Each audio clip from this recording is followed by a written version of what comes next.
Bom dia, meus amores. Tudo bem com vocês? Espero que sim. Tá um frio aqui. Gente, minha boca tá até gelada ainda. E aí, tudo bem com vocês? Vamos começar nossa manhã. Hoje nós vamos fazer a leitura do Evangelho de Marcos, capítulo 11. Oremos. Senhor Deus, que nesse momento o Senhor nos traga entendimento, compreensão, que possamos viver em Sua presença, que assim possamos nesta manhã olhar para os vossos ensinamentos e compreender vossas palavras. Em nome de Jesus, amém. Amém, meus amores? Nós vamos começar então 11:1, 13:37. Entrada e juízo em Jerusalém. Jesus entra em Jerusalém de forma triunfante, purifica o templo e com autoridade ensina tanto oponentes quanto discípulos. Jerusalém no tempo de Jesus. Aí a gente tem um mapinha aqui, e ele diz que na época de Jesus, Jerusalém passara de uma modesta fortaleza militar para uma cidade de nível internacional, com um templo recém-renovado que competia com praticamente qualquer outra obra do mundo antigo. Tanques públicos eram abastecidos pelas fontes de Gion e por 2 aquedutos que traziam água de uma distância de aproximadamente 11 quilômetros até a cidade. As cidades de Betsag e Betânia estavam localizadas na encosta oriental do Monte das Oliveiras, que ficava a leste de Jerusalém. Aí, também tem outro mapa aqui para vocês olharem. 11:1-11. Entrada triunfal em Jerusalém. Jesus entra em Jerusalém montado em um jumentinho e é aclamado como o triunfante Messias de Israel. 11:1. Jesus e os peregrinos seguem na direção de Betfage e Betânia. Jesus entra em Jerusalém via Monte das Oliveiras e Vale do Cedron. 11:2. Preso um jumentinho. Mateus 21:2 também menciona que uma jumenta estava com o jumentinho, mas Marcos menciona apenas o jumentinho, mas importante porque Jesus montaria nele. 11:7. Ao montar o jumento, Jesus cumpre uma profecia de Zacarias 9:9 sobre o Messias. Veja a nota, Mateus 21:4-5 e João 12:15. 11:8. Sobre o significado das capas e ramos. Veja 2 Reis 9:12-13 e notas de Mateus 21:8 e João 12:13. Hosana. Salve, salve, por favor. Salmo 118:25. Aqui Hosana apontaria para a celebração de Jesus como um Messias político e davídico.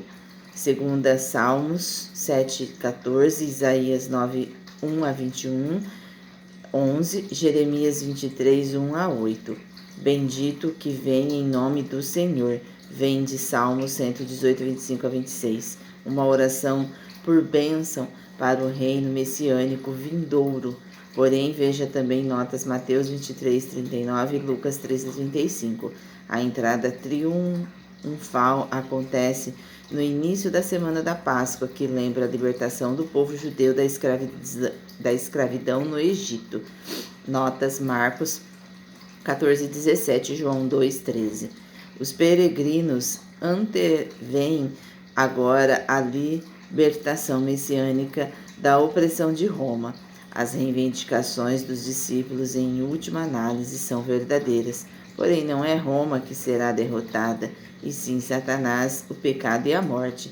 Todos os inimigos da injustiça verão um dia a autoridade do Messias. Esta é a única vez em Marcos em que não há nenhuma tensão evidente entre a identidade messiânica de Jesus e as expectativas messiânicas de Jesus. discípulos e as expectativas messiânicas do povo. Marcos 2, 8 a 10, 8, 27 a 31 e 10, 45.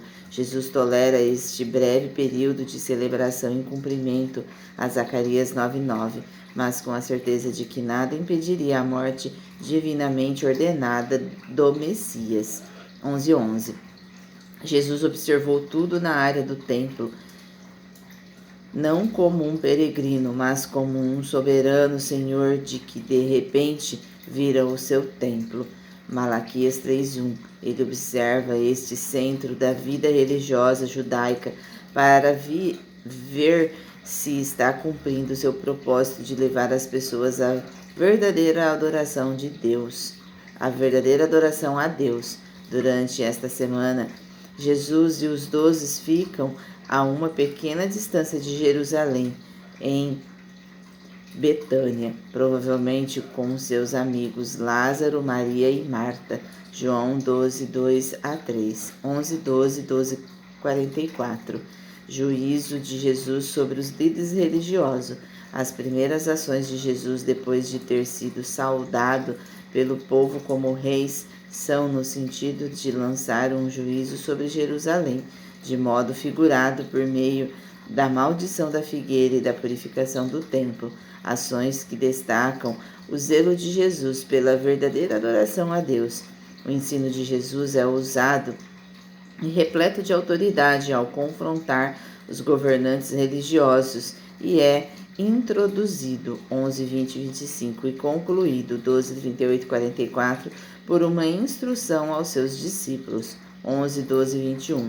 A maneira como Marcos organiza seu material nesses versículos, figueira, purificação do templo, figueira, sugere uma relação entre a purificação do templo e a maldição da figueira. 11, 13 e 14. Nada achou a não ser folhas. Os frutos da figueira começam a aparecer quase na mesma época que as folhas, ou um pouco depois. Portanto, o surgimento de folhas em plena flor deveria ter indicado que o fruto, na forma de figos, já estava em desenvolvimento. As ações de Jesus aqui têm importância simbólica, representando a hipocrisia de todos os que têm a aparência de dar frutos, mas que na verdade não estão. A referência específica, porém, é a Israel, já que no Antigo Testamento a figueira frequentemente serve como uma metáfora para Israel e sua posição diante de Deus. Exemplo em Jeremias 8:13, Oséias 9:10 a 16 e Joel 1 a 7. Aqui a maldição da figueira representa o juízo de Deus sobre o infrutífero povo judeus, Marcos 7:6, que se desviou de Deus em ritual vazio e legalismo, Oséias 9:10 a 17. Esta é uma parábola visível que representa a busca não correspondida de Jesus pelo verdadeiro fruto da adoração, oração e justiça na nação judaica e suas práticas religiosas. 11, 15 a 17. Quando Jesus entrou no templo, Jesus vem como Senhor do templo para purificá-lo. Malaquias 3, 1 a 4. Veja também notas Mateus 21, 12 a 17 e 21, 12. No Monte das Oliveiras, bem como nos recintos dos templos, mesas foram montadas para possibilitar que os peregrinos trocassem suas respectivas moedas pelas moedas do imposto anual do templo. Meio sido, Êxodo 30, 13 a 16, e também para que comprassem pombas, cordeiros, óleo, sal e etc. para os vários sacrifícios pelo pecado de ação de graças. Levítico 1 a 14, 5, 7, 11, 12, 8, 14, 22, 30. A atividade comercial transforma a casa de oração em um covil de salteadores, Jeremias 7:11. Os gentios, em particular, eram impedidos pelo comércio do templo no átrio exterior. O objetivo de Jesus com sua ação é restaurar o templo temporariamente a sua função, servir como uma casa de oração para todas as nações. Isaías 56:7. 11, 18.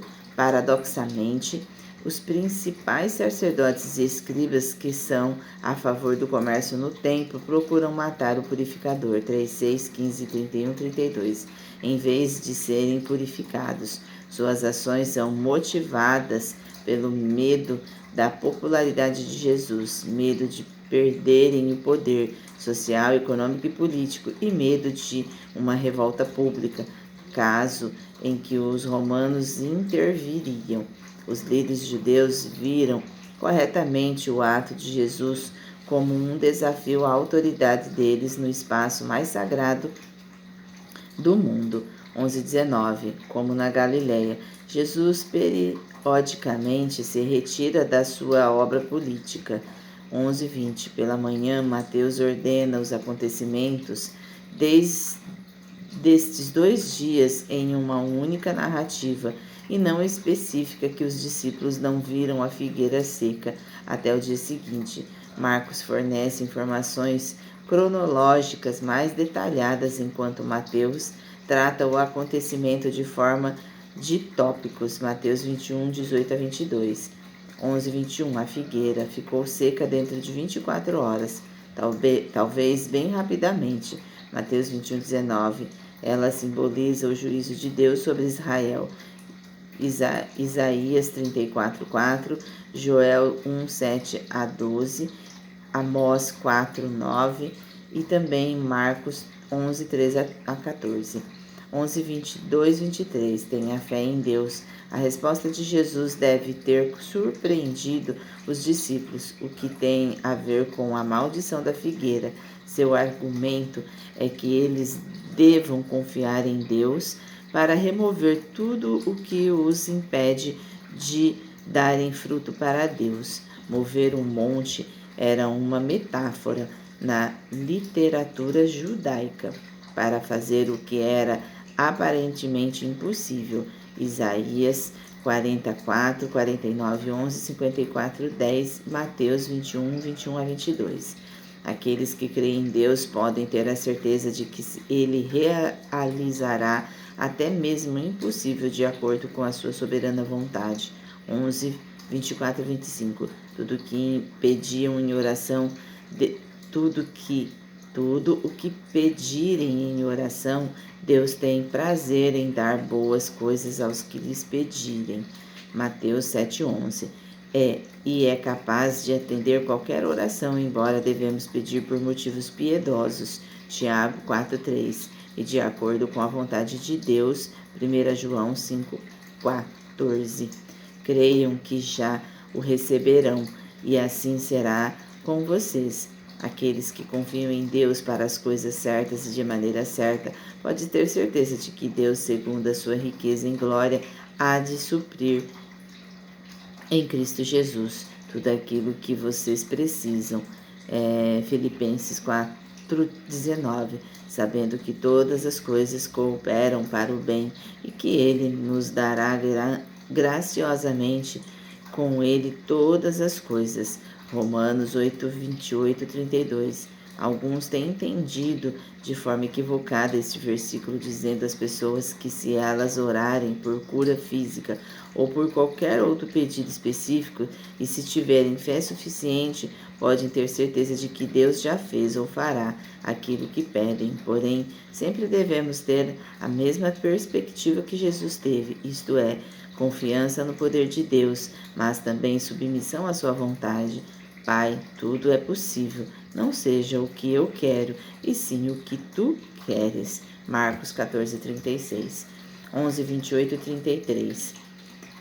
Os líderes oficiais de Israel inquirem de Jesus com autoridade. Ele faz essas coisas. A pergunta está relacionada ao contexto imediato de purificação do templo, versos 15 e 19, mas também à cura e ao ensino no templo e em todo o seu ministério, pois Jesus não é uma autoridade oficial, sacerdote ou escriba, de acordo com as normas oficiais e seus questionadores. O batismo de João, isto é, seu ministério, era do céu, isto é, de Deus ou dos homens, isto é, e tinha uma origem meramente humana.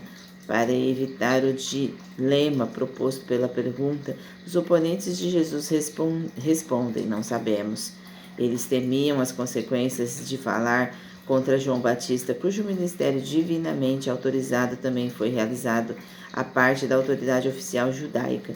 Sua confissão de ignorância, contudo, demonstra que eles não têm nenhum embasamento para avaliar o ministério de Jesus. Se eles não sabem se João Batista era de Deus, tampouco saber se Jesus o é. Diante de tal hostilidade, Jesus se recusa a responder à pergunta de seus oponentes e expõe a ignorância e falta de sinceridade deles. E hoje a gente vai encerrar as notas explicativas. Amanhã a gente começa, né, dentro do Evangelho de Marcos, no capítulo 12. A gente está quase encerrando, tem acho que mais 4 capítulos só para a gente, né, fazer a leitura. Inclusive, acho que amanhã a gente consegue fazer o capítulo 12. Ah, não consegue não, ele tem bastante. Mas a gente vai trabalhando, né, de acordo com o que o Pai espera da gente. Que esse capítulo traga grandes reflexões para nós, pois às vezes a gente acha que as coisas é da forma que a gente precisa. Às vezes a gente acha que é da forma que a gente quer. E às vezes a gente perde a fé por conta disso. Mas a nossa fé ela precisa ser mantida mesmo quando as coisas não acontecem da forma que nós pedimos, mas acontecem da forma que Deus vê que é o melhor para o nosso caminhar.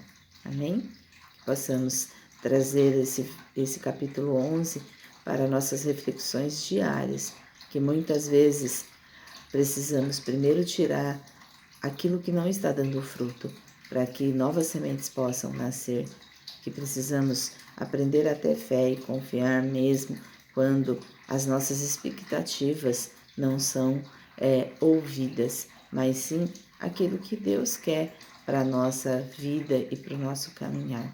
Amém? Senhor nosso Deus, gratidão por mais esse momento de partilha pela sua palavra, que possamos assim continuar nosso caminho nessa jornada, entendendo, compreendendo e assim permitindo que os vossos ensinamentos façam parte do nosso dia a dia. Nos dê uma ótima terça, um ótimo caminho e uma continuação de vida em plenitude. Em nome de Jesus. Amém. Amém, meus amores? Até amanhã.